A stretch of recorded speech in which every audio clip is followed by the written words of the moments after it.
कर्मण्येवाधिकारस्ते मा फलेषु कदाचन मा कर्मफल हेतुर्भूः मा ते संगोऽस्त्व अकर्मणि। करत करत अभ्यास के जड़मत हो सुजान, रसरी आवत जात है सिल पर करत निशान। ना तक्र सेवी वेदते कदाचित ना तक्रदग्धा पुनर्भवन्ति रोगा। यदा सुराणाम अमृतम हिताय तदा नराणाम भुवि तक्राहुः। सबही मानु प्रिय आप अमानी भरत प्राण सम ममते प्राणी।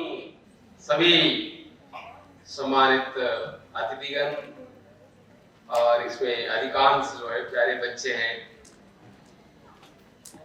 मैं केवल अपनी जानकारी के लिए मैं जानना चाह रहा हूं, आप में से कितने लोग हैं आईएएस या पीसीएस एग्जाम में अपने को सफल बनाना चाहते हैं? हाथ उठाएं।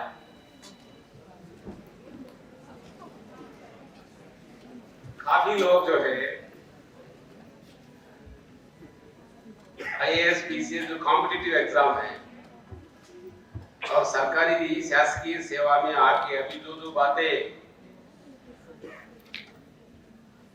जो बताई जा रही है कि हम लोग अपने भारत को वर्तमान समस्याओं से इसको मुक्त कराना चाहते हैं और हमारी ऋषि मुनियों की जो ज्ञान है और हमारी आजादी आंदोलन के महापुरुषों की जो त्याग तपस्या है, जो कमिटमेंट है, उनसे प्रेरणा लेते हुए अपने भारत को पूरे विश्व में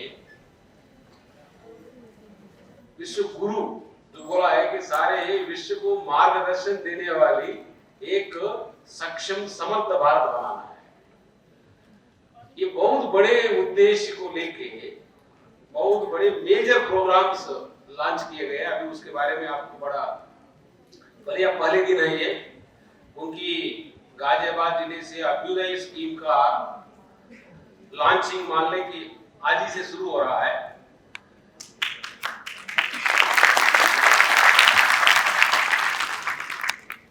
तो आपके जिलाधिकारी के नेतृत्व में ये चलेगा। जो बेसिक बात है, सभी लोग एस्पिरेंट्स है, भले हम लोग यहाँ पे 400-500 लोगों के बीच में बैठ के बात कर रहे हैं। तो आपके गाजियाबाद जिले में जो मिनिमम एलिजिबिलिटी की बात करेंगे, ऐसे 1 लाख बच्चे होंगे जो आईएएस और पीसीएस एग्जाम के लिए अपनी किस्मत आजमा सकते हैं, अपने ट्राई मार सकते हैं कि हम इस पे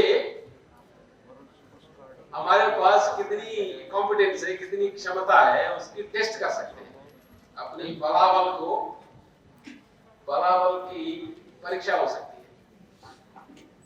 तो भले ही हम लोग यहाँ पे इस लॉन्चिंग में हम लोग 400-500 लोगों की बात कर रहे हैं, ये धीरे धीरे हमारे लिए हर एक नागरिक, हर एक स्टूडेंट हमारे लिए महत्वपूर्ण है। वैसे ही हर एक व्यक्ति अपने लिए तो महत्वपूर्ण होता ही है और अपने परिवार के लिए भी महत्वपूर्ण होता है, उस दृष्टि से देश के लिए भी महत्वपूर्ण है।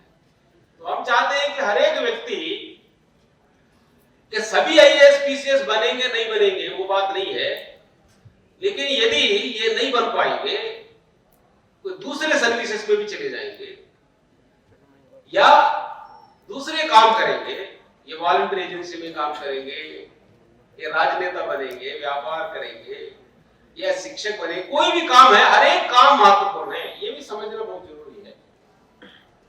तैयारी तो पूरी करना चाहिए, तैयारी तो पूरी करना चाहिए अपनी। भाई बाकी सभी लोगों के अंदर भी योग्यता भी है और सभी लोग भी मेहनत करते हैं, तो ये जरूर नहीं है कि भाई सभी लोग जिस उद्देश्य के लिए मेहनत करें उसमें सब लोग सफल हो जाए, तो जगह भी नहीं ना।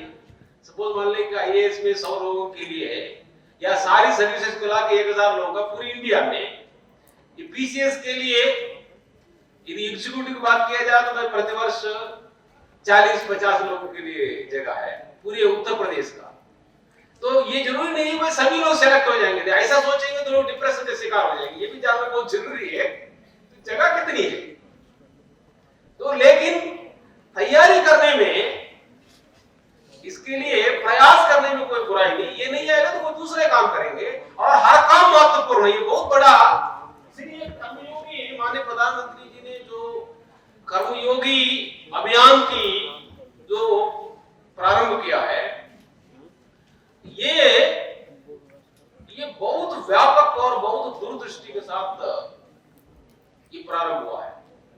ये हमारी भारतीय ऋषि मुनियों की विचार है। आप लोग बहुत बार सुने होंगे, जब महाभारत चला था, कर्मण्येवाधिकारस्ते मा फलेषु कदाचन, मा कर्म हेतुर्भूः मा ते संगोऽस्त्व अकर्मणि। ये कर्मयोग की जो फंडामेंटल है, हर एक को पूरी क्षमता से कार्य करने का अधिकार है। फल मिल भी सकता है, ना भी मिल सकता है, उसमें और भी बहुत सारे फैक्टर्स के ऊपर निर्भर रहता है। इसलिए कभी ये नहीं सोचना चाहिए कि मुझे फलाना चीज मिलेगा तभी मैं संतुष्ट होऊंगा। आदमी को हर परिस्थिति में संतुष्ट होने की क्षमता होनी चाहिए, वही महान होती है। आपने बहुत बार सुना होगा ना, करत करत अभ्यास के, तो हम लोग बच्चे स्कूलों में पढ़ते थे, करत करत अभ्यास के जड़मत हो तो सुजान, रसरी आवत जात है सिल पर करत निशान। सुना है लोग, नहीं सुने? आजकल तो ये मॉडर्न वाले ये सब पढ़ाते नहीं है, पता नहीं, ये सोचते हैं कि सारी जो है ट्विंकल ट्विंकल लिटिल स्टार ये सुना के, अभी जो बोल रहे थे कम्युनिकेशन की इफेक्टिवनेस की, हमारे पुराने जमाने में या हमारे ओल्ड स्कूल सिस्टम, इसलिए अभी गुरुकुल सिस्टम के बारे में बात हो रही है। आदमी या किसी भी बच्चे को सबसे ज्यादा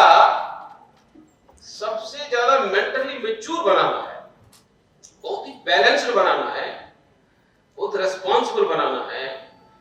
हमारे पूर्वजों ने जो राइट शिक्षा है, जिससे हम लोग यहाँ पे पूरी ये कंपटीशन, और कंपटीशन में भी कटथ्रोट कंपटीशन सुनते हैं, तो कटथ्रोट में अगल बगल वालों का भी इनकी मन में बहुत जलन लगता है। तो बहुत सारे बच्चे अपना हेल्थ भी खराब कर रहे हैं और इनकी एटीट्यूड बहुत ज्यादा उत्तेजनात्मक हो रहा है, बहुत एंजाइटी है। इसलिए छोटे छोटे बच्चों में तरह तरह की हेल्थ प्रॉब्लम्स हो रहे हैं, जो बहुत हायर एज में एडल्ट्स को होने वाली समस्या है, बच्चों में यह समस्या आने लगा है। ये चरक संहिता में बोला है, इस पृथ्वी के जितने भी खाद्य पदार्थ है, सबसे श्रेष्ठ खाद्य पदार्थ मट्टा है। हालांकि वेस्ट में मट्टा का सेवन की परंपरागत रूप से बहुत प्रचलन है। मुझे नहीं पता कि यहाँ पे लोग वास्तव में मट्टा पीते। मेरा अपनी जानकारी के लिए मैं ईमानदारी से हाथ उठा ना, आप लोग कितने लोग रोज मट्टा पीते? हाथ उठा ईमानदारी से।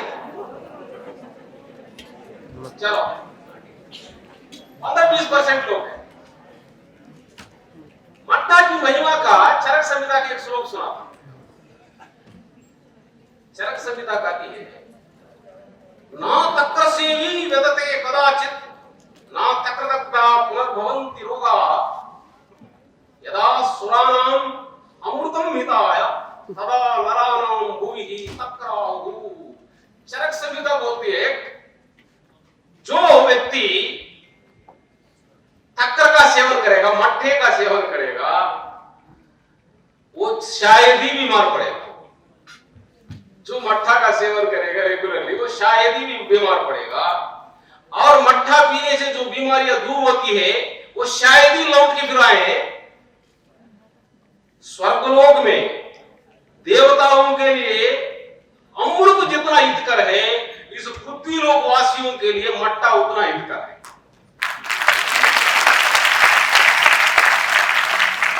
यदि ये बात सुनिए और तालियां बजाइए, आपको रोज कल से मट्ठा भी पीना है। और मट्टा क्यों, उसको मट्टा कैसे आता है आपको पता है? जानकारी कर लीजिएगा अपने। पता नहीं घर में आजकल ये जो है दही और मथनी और उसको मथ के मक्खन निकालना, अभी हमारे माननीय गोस्वामी जी भगवत गीता की बड़ी महिमा सुनाए हैं, हमारे लिए बहुत आदर्श ग्रंथ है। और आप लोग उसकी कहानियां बहुत सुने होंगे कि भगवान भगवान कृष्ण छोटे उम्र में बचपन में मक्खन भी खूब खाते थे और दूसरे बच्चों को भी घरों से चुरा चुरा के अपने साथी बच्चों को भी मक्खन देते थे, सुने होंगे। लेकिन आप लोगों को पता नहीं मक्खन कभी नसीब हुआ नहीं हुआ है। एक आइडियल सोसाइटी का निर्माण हो सकता है जब हर एक व्यक्ति अपने कार्य को ठीक से समझे और अपने कार्य को ठीक से निभाए। कौन ग्रेट आदमी है इस दुनिया में? वो नहीं जिनके पास बहुत पैसा है। हमारे महापुरुषों ने कहा है भगवान के लिए सबसे प्रिय कौन है? वो नहीं जिनके पास बहुत पैसा है, जिनके पास बहुत बड़ा अधिकार है। वास्तव में वो व्यक्ति भगवान के लिए सबसे प्रिय है जो अपने काम को ईमानदारी से करता है, छल कपट नहीं करता। ये बहुत बड़ा फंडामेंटल हम लोग अमृत महोत्सव मना रहे हैं। हमारे महापुरुषों का आजादी आंदोलन के सारे महापुरुषों को उठा के देखिए उनके आदर्श क्या है। महात्मा गांधी जो भगवत गीता साथ लेके चलते हैं, हमारे सरदार पटेल जी, जितने भी महापुरुषों ने प्रेरणा ली दिया हो, बाल गंगाधर तिलक, इन दोनों में हम लोग उसको ये मॉडरेट्स की बात करें और एक्सट्रीमिस्ट आइडियोलॉजी की बात करें, नरम दल और गरम दल, इन सभी लोगों की आदर्श ग्रंथ रहा है भगवत गीता। और फिलोसॉफिकल प्रेरणा देने वाले स्वामी अरविंद हो, स्वामी विवेकानंद हो, इन सभी लोगों का भी एक हमारा आदर्श ग्रंथ है। उनसे प्रेरणा लेते हुए महापुरुषों ने ईश्वर को साक्षी बनाकर भारत को उस समय की गुलामी से मुक्ति दिलाने के लिए बहुत त्याग तपस्या किया। उनका स्पिरिट को याद कराने के लिए हमारे अंदर भी वो क्योंकि समाज में बहुत गिरावट आ रहा है, बहुत डिग्रेडेशन है, बहुत डिजनरेशन है, बहुत सेल्फिशनेस है और बहुत प्लेजर सीकिंग एटीट्यूड है, which is very dangerous for any healthy society। बड़ा आदमी छोटे आदमी का, जैसे बोलते हैं जैसे जिसकी लाठी उसकी भैंस, आपको सुना है ना बहुत बार। हर एक बड़ा आदमी दूसरों का शोषण करने में अपना बड़प्पन समझने लग जाए। अब इमेजिन करिए किस तरह का सोसाइटी बनेगा। हर एक व्यक्ति निर्बल को सताने लग जाए, निर्बल को बड़ा आदमी की उसी में महिमा है, दूसरों की रक्षा करे और दूसरों का सम्मान दे, दूसरों को आगे बढ़ा।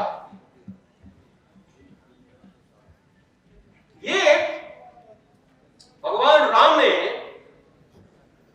कौन सबसे प्रिय है इसके बारे में कहते हुए कहा है, सभी मानु प्रिय आप अमानी भरत प्राण सम ममते प्राणी।